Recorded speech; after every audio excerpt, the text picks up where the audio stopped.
C'est donc au sein de la salle de lecture du site de Paris que nous vous recevons, et peut-être s'agit-il là d'un symbole bienvenu, lieu de rencontre entre tous, lieu de rencontre avec nos trésors. Par ce thème fort judicieusement choisi, c'est la question d'une nouvelle renaissance, en quelque sorte, qui est posée, à la faveur d'une invitation à réfléchir sur les contenus, leurs conséquences, sur les apprentissages et sur les pratiques.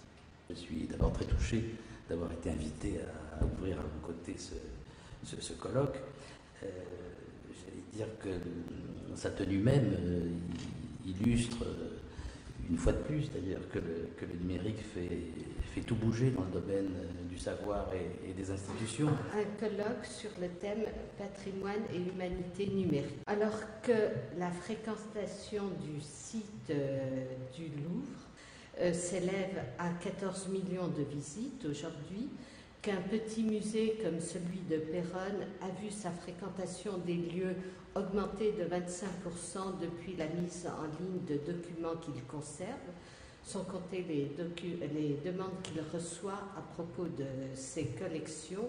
Il m'a semblé intéressant d'étudier les effets sociaux de la numérisation du patrimoine et donc intéressant de réfléchir sur ce nouveau cadre d'expérience. Donc, pour deux raisons. D'abord, parce qu'un peu moins d'une vingtaine d'années nous séparent des débuts de la numérisation, et vous voyez à quel point les premiers sites étaient austères, et jusqu'à présent n'ont pas été interrogés de manière globale les mutations qu'implique le numérique, et notamment dans nos conceptions et nos usages du patrimoine.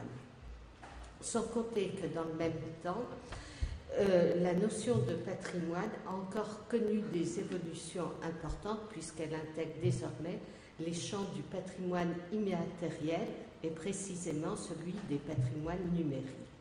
Et les interventions de ce matin, celles de Christophe Pomian, Michel Melot et Bernard Schill, apporteront des éclairages sur l'évolution du concept de patrimoine sur la longue durée et en tous les cas durant ces 50 dernières années. La deuxième raison est que bien qu'il y ait énormément d'articles, d'échanges, il n'y a pas eu de réflexion critique globale sur les liens qu'entretiennent le numérique et le patrimoine.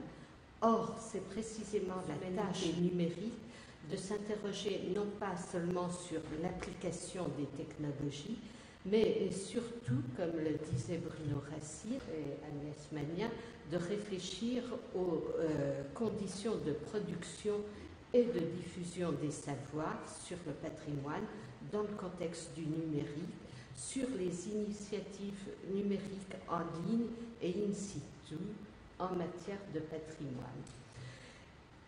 Donc, des bases de données aux expositions virtuelles et aux plateformes de partage, des technologies et des applications que développent les musées et les sites patrimoniaux, aux tablettes tactiles et aux dispositifs de réalité augmentée.